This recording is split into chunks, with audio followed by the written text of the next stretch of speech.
દ્રષ્ટકરાલ વંદન્યે શિરોમાલા વિભૂષતે કાલિકા મુંડ મંથની નારાયણી નમોસ્તુતે. ભારત એટલે કે શક્તિનો પ્રદેશ, જ્યાં કલકત્તાથી ભગવતી મહાકાળીની ચાંપનું બંધન થાય એટલે સામે પશ્ચિમની અંદર પાવાગઢ ઉપર એ ભગવતી મહાકાળીએ પોતાની ચાંપનું મંડાણ કર્યું છે.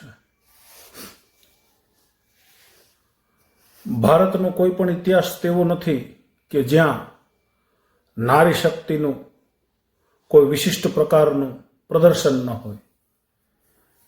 એનું કારણ ક્યાંક ને ક્યાંક આ કાલી પ્રદેશ છે, આ દુર્ગા પ્રદેશ છે, આ શક્તિ પ્રદેશ છે. અને એમાં પાવાગઢ, જ્યાં ભગવતી મહાકાળી બિરાજમાન છે. આર્ય સંસ્કૃતિની અતિક્રમણ અને પરિક્રમણ બે પરંપરા હતી.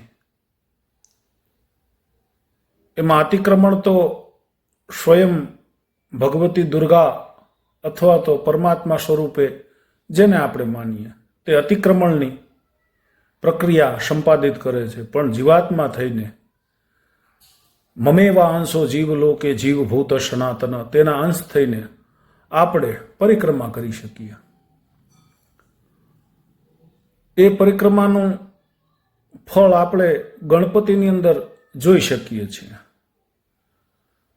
કારણ કે શિવ અને શક્તિની બંનેની 3 પ્રદક્ષિણા કરીને ગણપતિ મહારાજ છે તે પ્રથમ પૂજનીય બન્યા. તો એવી ને એવી એક પરિક્રમાની મહિમાવંત જાજરમાન પરંપરા એટલે પાવાગઢ ભગવતી મહાકાળીની પરિક્રમા, જે આજથી લગભગ 550 વર્ષ પહેલા વિદ્યમાન હતી ભારત વર્ષ ઉપર. કોઈ કારણોસર વિધર્મીઓના ધાડા, જુદી જુદી માન્યતાઓ, જુદી જુદી પરંપરાઓ અને ભયંકર ઘોર ધીંગાણામાં તે પરિક્રમા આપણે ક્યાંક વિસરી ગયા.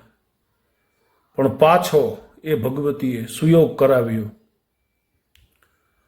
માક્ષરવદ અમાસના દિવસે પાવાગઢ માં મહાકાળીની પરિક્રમાનો પ્રાદુર્ભાવ થાય છે પાછો. અને એ ખરેખર આપણા માટે હર્ષ અને આનંદની વાત છે.